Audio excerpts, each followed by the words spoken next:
The Bible says that God warned Noah that he was planning to wipe out mankind because his sins had grown too much. He told Noah that he wanted to save 2 of each kind of animal, and Noah and his family, so that creation could continue after the great flood. Noah was instructed to build a large wooden ark 45 feet long, 75 feet wide and 45 feet high, which could house and protect them as the waters raged. For 40 days and 40 nights the rain poured, and the sea rose until the earth was completely covered. Both the Bible and the Quran say that the ark came to rest on Mount Ararat as the water subsided, and that is where the focus of most ark hunters' attempts has been. The mountain lies in the far east corner of Turkey, close to borders with Russia, Iran, and Iraq. The highest peak is just under 17,000 feet high, but the ark itself is believed to lie a little further down, in a chasm called the Ahura Gorge. In the gorge there is an ice-covered mountain called Al-Judi, which is where the Quran places the beached vessel. However, this area is not easy to explore and is only accessible for a couple of months each year. Melting ice and rock falls make the Ahura Gorge particularly treacherous, and rolling mists, hidden glaciers and altitude difficulties have ended the research of many adventurers. Historically, it has always been a politically unstable region, close to many of the world's violent hotspots, and the Turkish government has frequently discouraged any organized investigations. The locals themselves are also less than helpful, and one possible resting place of the ark is said to be guarded by fierce indigenous tribesmen. Despite this, countless researchers searching for the ark have ventured into the area and may have discovered proof of a wooden construction locked in the ice caps. The most common find has been machined and treated timbers, uncovered in areas completely devoid of natural woodland. In 1876, a British ambassador to Turkey found such remains when climbing Mount Ararat. The timber he discovered had been hand-hewn and fixed with an extremely hard black covering.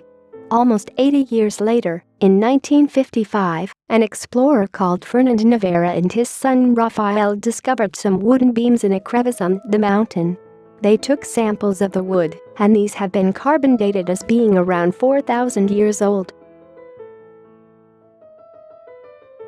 Sightings of the ark itself have also been documented. The first modern encounter is said to have happened in 1856, when a group of young English atheist scientists climbed the mountain with 2 local guides. Despite everyone swearing to keep the discovery secret, 2 members of the search team independently revealed details on their deathbeds. Around 1910, an official Russian military expedition commissioned by the Tsar claimed to have found Noah's Ark and took measurements and photographs of the vessel. The results and reports sent back to the Tsar were all lost or destroyed during the Communist Revolution, but many independent witnesses account for the events that occurred.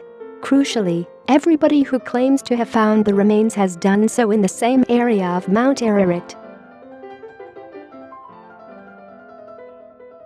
In more recent years, aerial technology has provided an overall picture of the mountain, but it suggested the ark may lie somewhere different.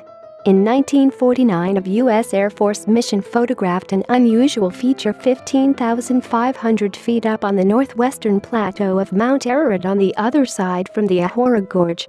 The images appeared to show the bow of a ship poking out of a glacier. The phenomenon was given the name the Ararat Anomaly and resurfaced in the 1970s when secret military satellites were able to focus on the area from space. Since then, more high-powered, clearer and commercial satellites have allowed researchers a better chance of examining the strange structure. It seems to be 600 feet long, and some experts believe it may be the wooden ribbed structure of an ancient boat. Other ark investigators believe it could be simply an old rock formation, an old fortress, or even a crashed aeroplane. Of course, the only way researchers can gather definite evidence is to be near the site on the ground.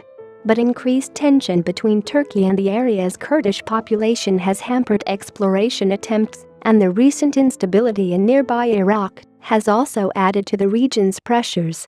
Until a team of archaeological experts can examine the photographed remains firsthand, the mystery of Noah's Ark will never be solved.